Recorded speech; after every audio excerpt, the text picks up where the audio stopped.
Lining up on the grid on a racetrack 3.5 clicks long with a dozen proper corners to deal with. No long straights worthy of the name. Another one where they won't be seeing Top Gear very often, if at all. And there's going to be a premium on racecraft. Staying out of trouble is the name of the game here. On pole, Thomas Ackery, 900ths clear of Christian Mamero. They may keep him on after that. And he has certainly given Thomas Ackery something to think about as they prepare for the run down to turn 1.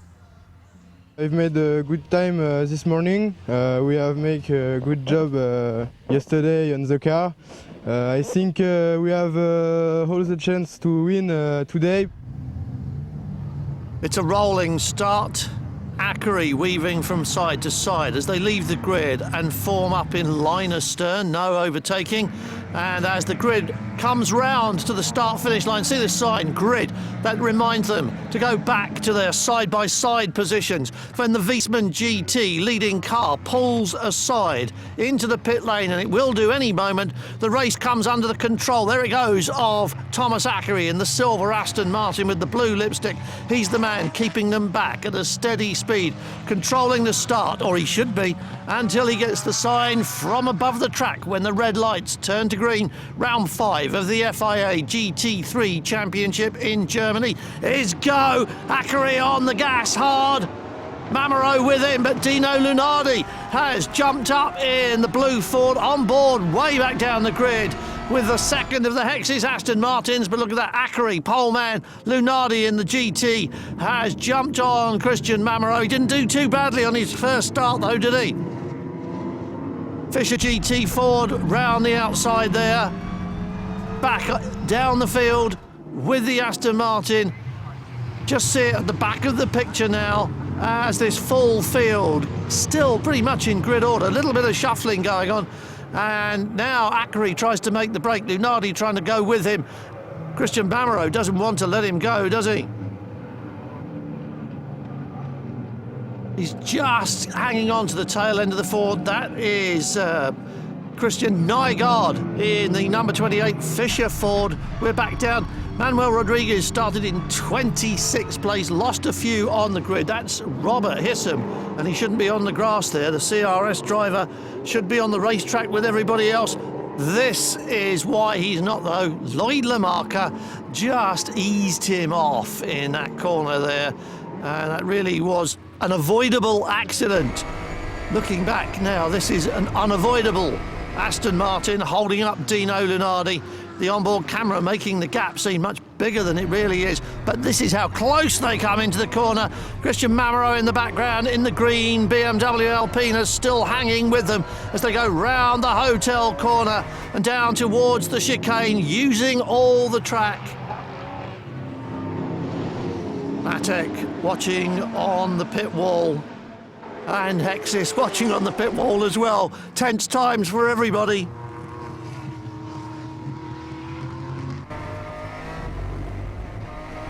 This really is, and that's Eric de Donker getting ready for his turn in the number 2 car that's lying in second place. There's his teammate already in, Thomas Much, taking over the number 1 from Walter Salles.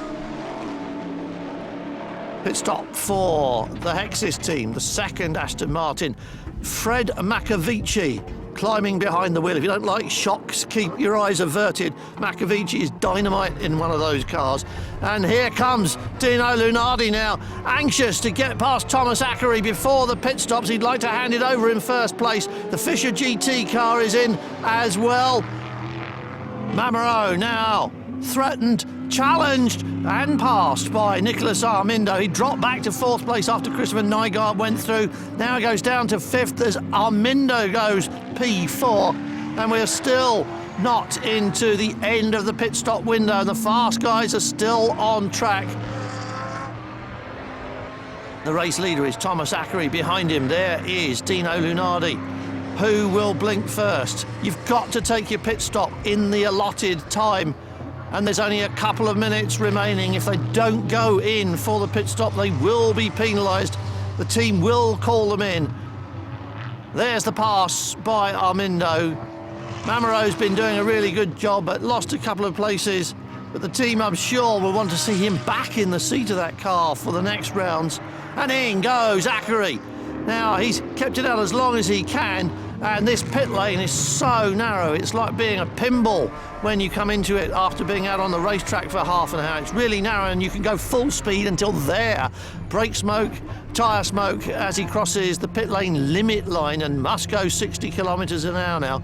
But it's really fast on the way in, and he's handing it over to the slower driver of the pairing, and that's always been the case.